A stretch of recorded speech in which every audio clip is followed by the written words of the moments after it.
Assalamualaikum warahmatullahi wabarakatuh. Halo semuanya, selamat datang kembali di channel YouTube Pejuang GR.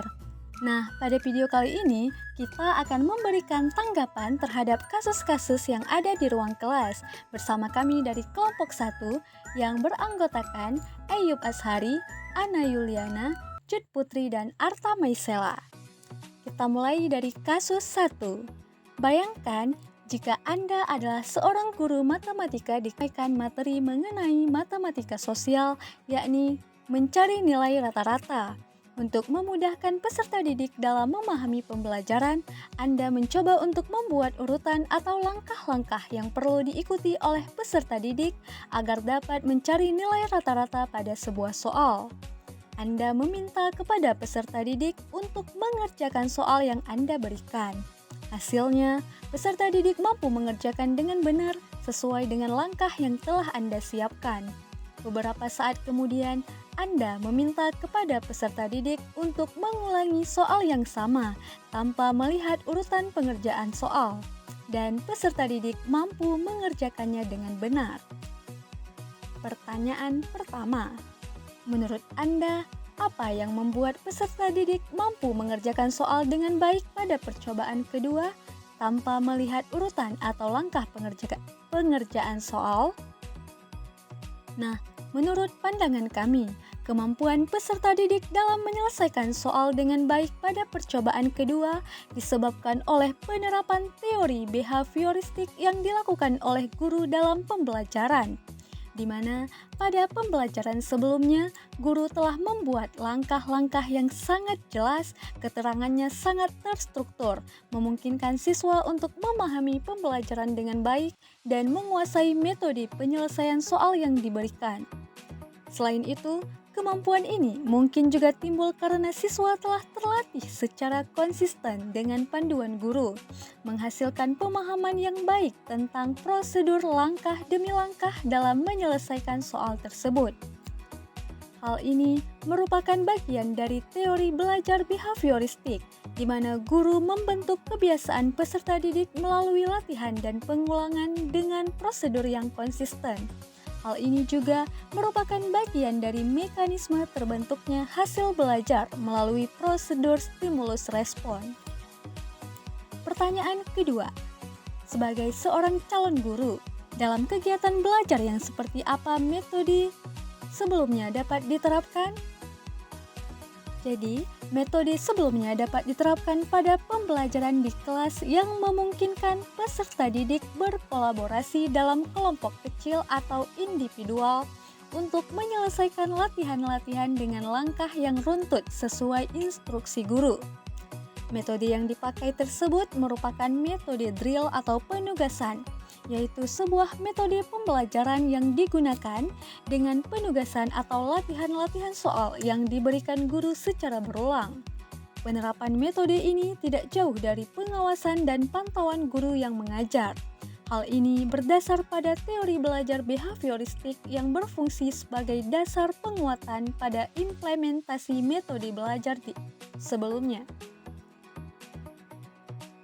Selanjutnya, kasus 2. Rina adalah seorang guru di kelas 1 SD. Sebagian besar peserta didiknya belum bisa berhitung dengan lancar. Rina sedang memikirkan cara yang sesuai untuk membantu setiap peserta didik menyelesaikan tantangan belajarnya. Pertanyaan pertama, menurut Anda, apa yang dapat dilakukan untuk membantu peserta didiknya sesuai dengan tahapan perkembangan usia? Kita ketahui bersama bahwa peserta didik kelas 1 SD berada pada usia rentang 6-7 tahun. Tahapan perkembangan pada usia 6-7 tahun termasuk ke dalam tahap perkembangan kognitif yang disebut pra-operasional. Tahapan ini, anak berpikir pada tingkat simbolik tapi masih memulai menggunakan operasi kognitifnya. Jadi, pada tahap perkembangan ini, anak mulai berhitung dengan cara sederhana. Rina dapat memulai dengan mengajarkan konsep bilangan dan operasi bilangan dasar seperti penjumlahan dan pengurangan. Rina juga dapat menggunakan media pembelajaran yang menarik seperti permainan matematika atau alat peraga untuk membantu peserta didiknya memahami konsep-konsep yang diberikan. Pertanyaan kedua, mengapa Anda menyarankan hal tersebut? Nah, dalam mengajarkan matematika pada anak usia dini, penting untuk memperhatikan tahapan perkembangan kognitif anak. Menurut teori Piaget, anak usia dini berada pada tahap pra-operasional 2-7 tahun dan operasional konkret pada usia 7-11 tahun. Pada tahap pra-operasional, anak-anak belum mampu melakukan operasi mental yang kompleks. Oleh karena itu, Rina perlu memperhatikan kemampuan peserta didiknya dalam memahami konsep-konsep matematika agar tidak memberikan materi yang terlalu sulit bagi mereka. Selanjutnya kita akan membahas tentang kasus 3.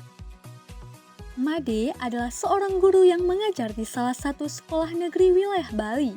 Ia mengampu mata pelajaran bahasa Indonesia. Ia hendak mengajarkan materi teks deskripsi pada peserta didiknya. Pada buku cetak yang menjadi panduannya saat mengajar, terdapat beberapa contoh teks deskripsi menceritakan tentang bangunan-bangunan pencakar langit yang ada di ibu kota. Dengan memperhatikan latar belakang setiap peserta didiknya, Made pun mencoba untuk memberikan contoh berbeda. Ia memberikan contoh teks deskripsi tentang pantai dan makanan khas di Bali. Pertanyaan pertama, menurut Anda, apakah pertimbangan dan keputusan Made sudah sesuai? Mengapa demikian? Menurut pendapat dari kelompok kami, keputusan Made sudah tepat. Dalam mengajar, guru perlu mempertimbangkan latar belakang peserta didiknya agar mereka dapat lebih memahami materi yang diajarkan. Dalam kasus ini, Made mencoba untuk memberikan contoh teks deskripsi yang lebih relevan dengan lingkungan sekitar peserta didiknya, yaitu pantai dan makanan khas di Bali. Hal ini dapat membantu peserta didik untuk lebih memahami materi yang diajarkan dan membuat mereka lebih tertarik dalam belajar. Pertanyaan terakhir, prinsip apa yang Made gunakan dalam kasus tersebut?